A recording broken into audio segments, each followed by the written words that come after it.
because the fact of the matter is a half a dozen violent criminals that you're rotating on your heads off. How many of our ICE agents have been doxxed for doing their duty, how they have been targeted. Hands behind your back. Hands behind your back. If you let my hands go, I'd stand behind my back. All right. Cool. One hand. Lay flat. Lay flat. Other hand, sir. Other hand.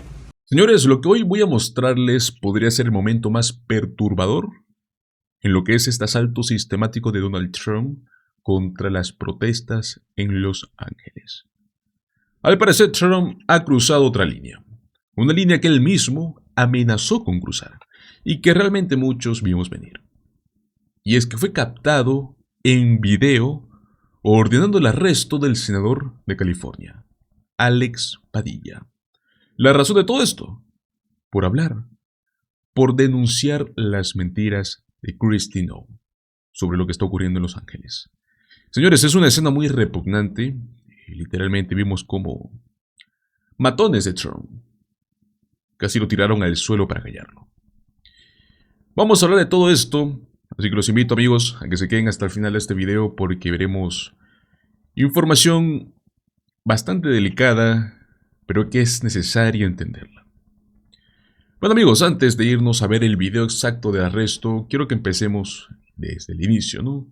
Desde el momento en el cual Trump justificó públicamente por qué, según él, el gobernador de California, Gavin Newsom, o cualquier otro demócrata en California, merece ser arrestado. Escuchen. A crime has he committed? I think his primary crime is running for governor because he's done such a bad job. What he's done to that state is like what Biden did to this country. And that's pretty bad. It's a wrong philosophy. Thousands, hundreds of thousands of illegal immigrants, many of them prisoners. They're taking up your health care. They're taking up your space in schools. They're taking up your hospital. And in many cases, they're criminals. And we have to do something about it. And we're doing something about it. I want to thank the incredible patriots of ICE and Tom Homan, who has been incredible, and Kristi Noem, likewise incredible. The job they're doing. Ok, amigos, lo que acabamos de ver es clave. Él dice sin ningún tipo de base legal que alguien debería de ir a la cárcel simplemente porque hace un mal trabajo, porque a él no le gusta cómo gobiernan. Al parecer, Trump cree que puede decidir quién va preso en Estados Unidos. Cree que puede dictar lo que todos debemos de pensar, decir y hacer. Cree que puede usar las instituciones del Estado como las herramientas personales que ha estado utilizando. Lo vimos en Fort Bragg. Está eligiendo personalmente a los miembros de las Fuerzas Armadas que lo rodean. Ha estado evaluando si son leales a él, no a la Constitución de los Estados Unidos. Y ahora también lo está haciendo en Los Ángeles. Está creando un estado policial. Un estado policial hecho a la medida del trumpismo. Y eso, amigos, es aterrador. Anoche mismo lo vimos, el senador Alex Padilla lo denunció públicamente, ¿no? Y luego ocurrió esto. Tienen un senador que no está cometiendo ningún delito, no está atacando a nadie, no está insultando, está cumpliendo su deber como representante elegido por el pueblo. Hablando en nombre de los ciudadanos que lo eligieron, que están siendo atacados por el gobierno federal. ¿Qué pasó después? Fue a una conferencia de prensa donde Christine Noem, mintiendo descaradamente, trataba de justificar las acciones de Trump. Y ahí, amigos, fue donde ocurrió lo peor. Miren cómo fue tratado Alex Padilla por la policía bajo órdenes de esta administración. This governor and that this mayor have placed on this country and what they have tried to insert into this city. So I want to say thank you to every single person that has been able to do this. Also, I want to talk specifically to the rioters and to the politicians in Los Angeles.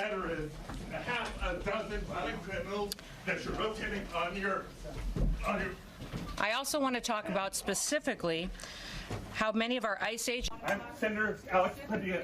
I have questions for the Secretary, because the fact of the matter is a half a dozen violent criminals that you're rotating on your heads off. How many of our ICE agents have been Hands behind your back. Hands behind your back. If you let my hands go, I put them behind my back. All right. Cool. One hand. Lay flat. Lay flat. Other hand, sir. Other hand.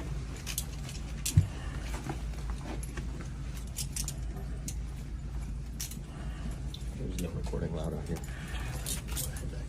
I did not know. There's no recording allowed out here per FBI. Y es que amigos, no tengo palabras, es hasta enfermizo, ¿no? Lo arrastraron, lo empujaron, lo sacaron de la sala como si fuese un criminal. ¿Por qué? Solo por alzar la voz. Ese es su trabajo, fue elegido para eso. Esto ya no es una democracia, señores, esto es una advertencia, es la imagen de un gobierno autoritario, intimidando a quienes se atreven a cuestionarlo. No es simbólico, es real, amigos, es aterrador. Y mientras todo esto sucede, los republicanos no hacen absolutamente nada para detenerlo. Al contrario, hasta lo celebran, lo convierten en un show mediático. No quieren resolver nada, solo quieren el espectáculo. Por eso, amigos, fue tan poderoso lo que dijo la congresista Yasmin Crockett, que los confrontó directamente sin filtros. Escuchen esto. Chair. And thank you so much to our governors. And I want to say I apologize. I apologize for the abuse that you are facing in this committee that is supposed to be about waste, fraud, and abuse. And I also apologize for wasting your time because this is nothing more than political theater. Now, again, this committee is supposed to be about waste, fraud, and abuse. We did not have to have this faux creation of Doge. The committee itself, that is our job. So what I want to talk about is something that the American people may want to know, which is economically, how is this impacting them? These failed immigration policies that are only put on so that they can have a show because we have a reality show president who seemingly still believes that this is all about TV instead of real lives. So let me talk about something really quickly because I want to clarify something because I believe that all of you understand the importance of something like tourism. Are you aware, any of you, are you aware as to whether or not tourism in the United States is anticipated to decrease to the extent that we are estimated to lose $12.5 billion in international vendor spending in just the year 2025? I can answer as the tourism capital of the country. I assume you could. Tourism's already down. It is down in the North Country where the Canadians refuse to come over because of the hostility toward their country. It's happening in New York City. It's happening at our sporting events here, our theater. There's a ripple effect throughout our entire economy because of the change in attitude that our country, that once welcomed people from all over the world to visit and recreate and to live here, now feels like a very hostile place to them. It is going to have an economic impact on our bottom line without a doubt. So let's talk about it a little bit more. So I am supposed to have a number of FIFA games in Dallas, and I am fully anticipating that we are going to have a problem because I've been receiving phone calls that people don't feel safe coming here, and it's not the immigrants. It's this government that is making them feel unsafe. But let me also do this, because they love to cherry pick. They can find, any one person that has been killed. And if they've been killed by an immigrant, then God darn it, every single immigrant is going out and they are killers. And that is the problem. But they don't want to talk about white supremacy. I don't know how many hearings we going to have about the fact that there's been this one immigrant that killed this one person. And no, I'm not excusing any killings by them or white supremacists. But they haven't had these hearings. We didn't have a hearing on Buffalo and what happened there. We didn't have a hearing on El Paso and what happened there. We didn't have a hearing on Charleston and what happened there. So it's interesting that they pick and choose because it seems like they love to pal around with the white supremacists, and so they don't want to talk about certain other things. But economically, I want to make sure that we're making this point again because I know that Governor Pritzker, you were the beneficiary of a lot of things from the state of Texas. And a lot of people believe that Republicans are fiscally responsible, but instead they are actually fiscally irresponsible because what he spent was a whopping $221 million transporting people from Texas to your state. Something tells me that he could have done something else with that $221 million. In addition to that, I know that there's been some conversations about what's going on in LA, and they want to say that it's riots because they didn't want people to keep talking about, say, the Epstein files or whatever other drama was popping off between the president and his little friend. So they wanted to change the conversation to immigration because they feel like, well, the polling is in our benefit. But let me tell you something. If they cared about making sure we were going to be fiscally responsible, they would tell the American people that it cost them $134 million to send the National Guard to LA for the quote-unquote riots that the governor didn't ask for, nor did the mayor of LA ask for, and they sent them over there, and they say that they care about our service members, yet they sent them and they were laying on the floor. They did not provide for food. So I don't know why we would believe that, number one, they want to fix this. They don't want to fix this, because the brokenness is a feature, not a flaw of the system, because it is beneficial to them when it comes to campaigning. If they can't stoke fear, then why are they going to say have anybody vote for them? Because that's what people are doing. They're voting out of fear. But Ms. Perryman, we know each other a little well. And I know you got a law degree. And it seems like we all need law degrees in here nowadays to understand the Constitution. So really briefly, I just want to make this point. There is a certain person that was afforded, say, due process. But let's say if, say, Donald Trump had been charged with all of these cases that he got charged with in 4 different jurisdictions, if he wasn't afforded due process, there could have been a possibility that he just would have been locked up and thrown somewhere, right? That would be a possibility. And then maybe we wouldn't have a tariff war or anything else that we're dealing with or all the other nonsense. But the point is, he was afforded due process, and regardless of the political opposition, Democrats, Republicans, and independents, I thought, believe that due process should be afforded to everybody, even him. Due process is for everyone. Okay, so the Fifth Amendment doesn't say that it's just for the people that are Americans? It does not. It says anybody on our soil? It's for everyone. Okay, it's... Y es que, amigos, ver a un senador siendo arrastrado fuera de una sala simplemente por usar su voz es una escena que no debería ocurrir jamás en un país democrático. Sin embargo, aquí estamos con una administración bastante tóxica, bastante peligrosa y bastante asquerosa, capaz de lo que sea y sin límites. Por eso, amigos, vamos a seguir denunciando esto día tras día. Y bueno, pasemos al siguiente tema, amigos, al tema profundo que es Los Ángeles, el tema de todos los días prácticamente.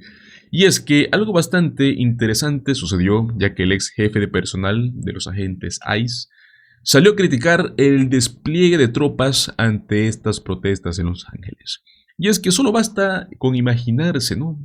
Drones vigilando desde el cielo, marines desplegados en las calles, familias enteras viviendo con el miedo a ser separadas de un momento a otro, porque todo puede pasar. Esa es la realidad de Los Ángeles.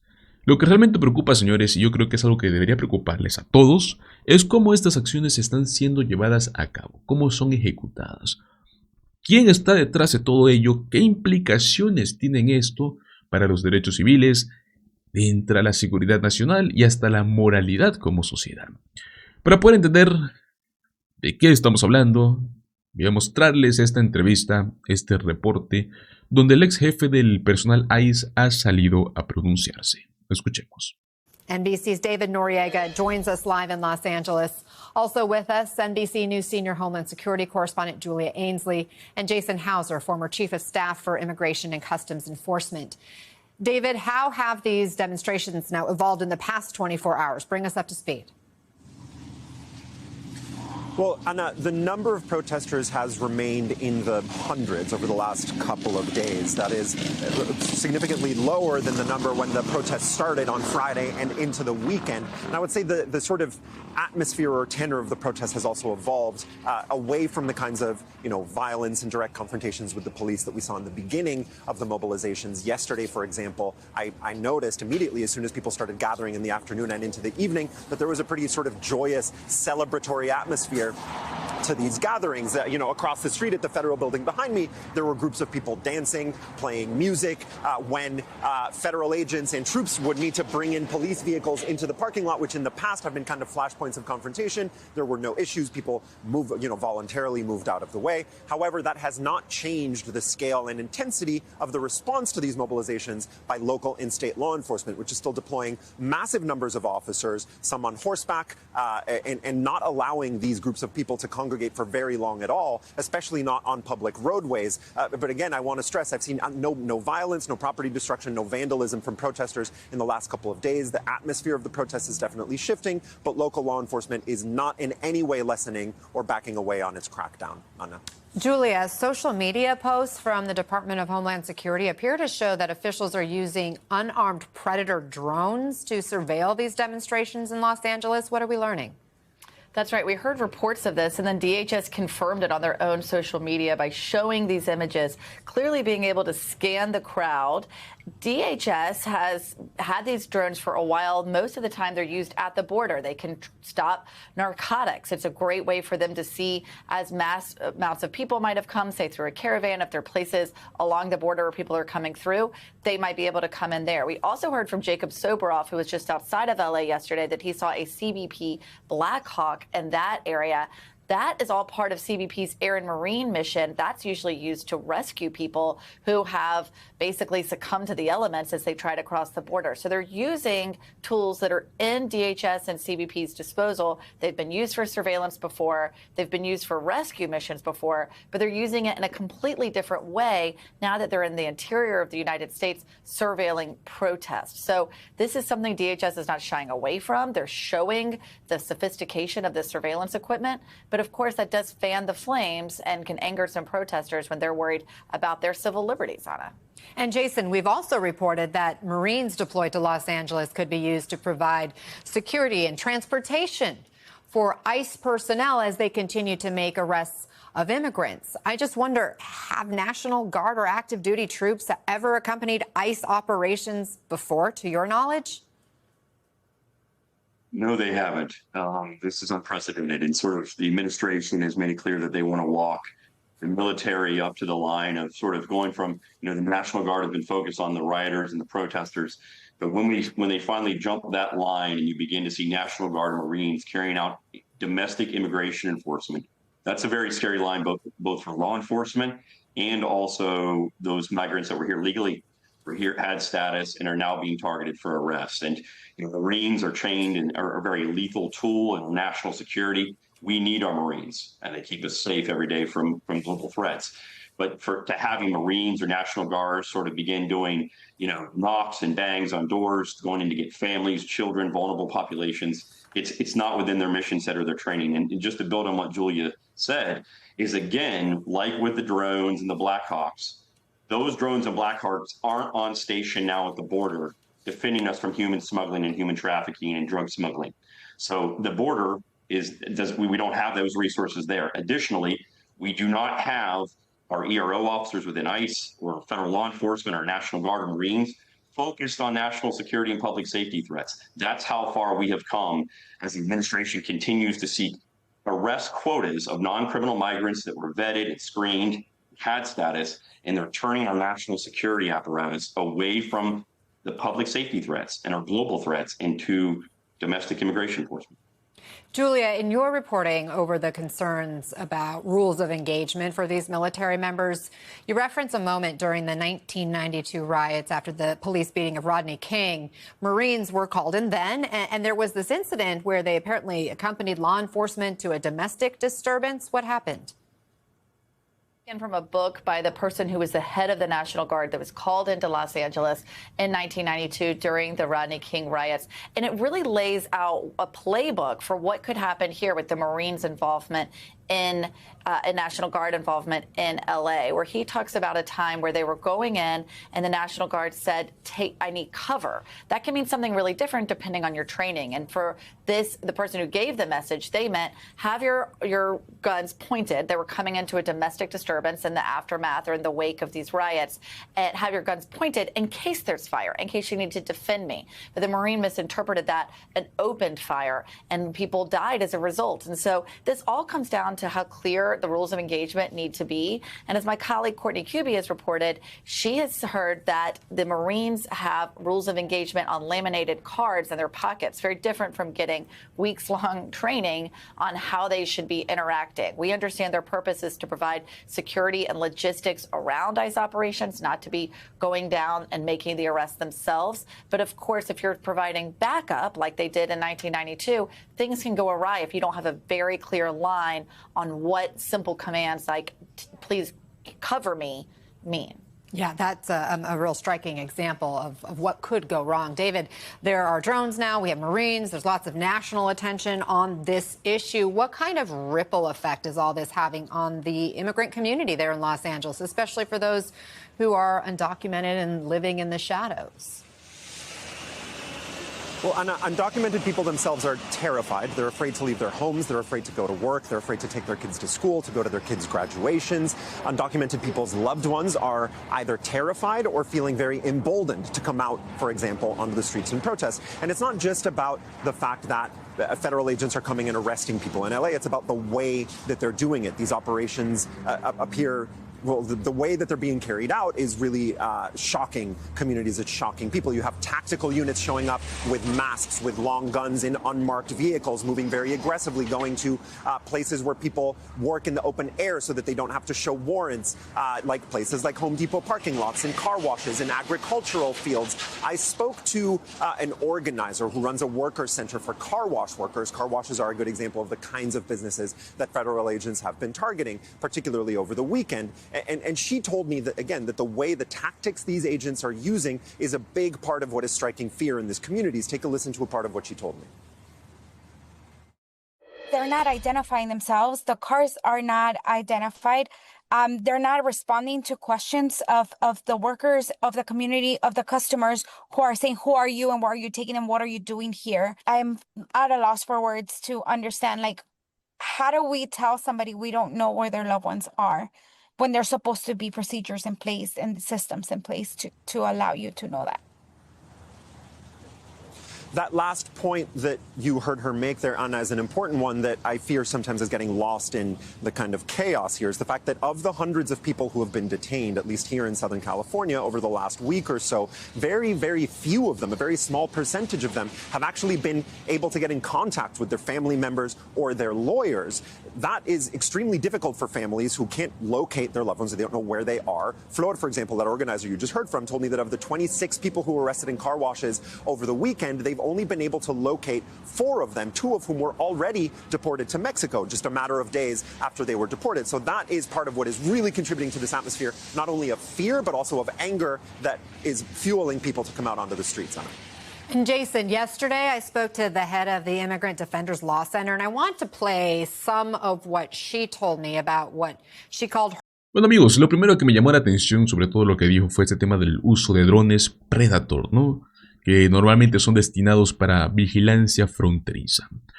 Y ahora son desplegados en el corazón de una ciudad estadounidense solo para poder monitorear a estos manifestantes. ¿Por qué es que esto es tan problemático? Porque estamos hablando de tecnología militar utilizada dentro del territorio nacional. Algo que creo que históricamente ha sido un tabú en Estados Unidos. Recordemos que el uso excesivo de herramientas de vigilancia, amigos, suele abrir la puerta a los abusos de poder, a las vulneraciones en los derechos civiles. Pero bueno, si eso ya suena alarmante, ahora tenemos información de que los marines estarían involucrados en operaciones relacionadas con arrestos migratorios. Así es, amigos, hablamos de gente entrenada para luchar contra amenazas globales, no para hacer redadas en un estacionamiento o detener a trabajadores indocumentados. Esto pone en evidencia muchas cosas. Primero, que ya existe, en teoría, una militarización extrema, ¿no?, de las políticas migratorias. Segundo, que estamos alejando recursos claves de sus funciones originales. O sea, estamos dejando huecos peligrosos en la seguridad real nacional. Ahora, sé que algunos podrían argumentar que estas medidas son necesarias en este momento, ¿no?, para poder mantener el orden público.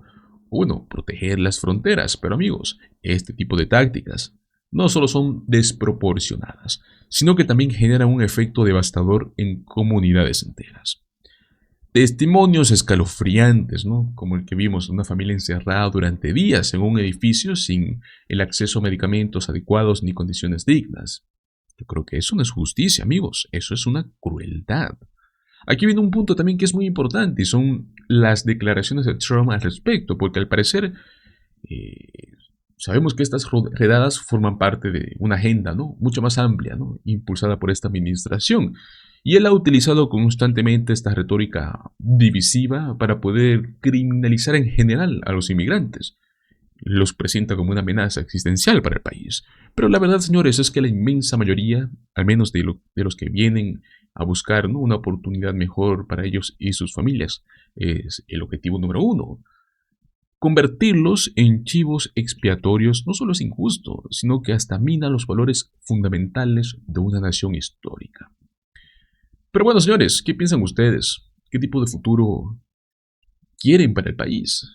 ¿Uno donde se priorice la compasión, el entendimiento? ¿O uno donde se separen a familias, se vigilen a los ciudadanos como si fuesen criminales? Estoy seguro que todos aquí comparten una inspiración básica, ¿no? Vivir en una sociedad más justa, más equitativa. Muchísimas gracias por acompañarme hasta el final de este video. Recuerda, como siempre, darle like, suscríbete a nuestro canal Políticamente en Desacuerdo y comparte nuestro contenido. Nos vemos en el próximo video. Hasta luego.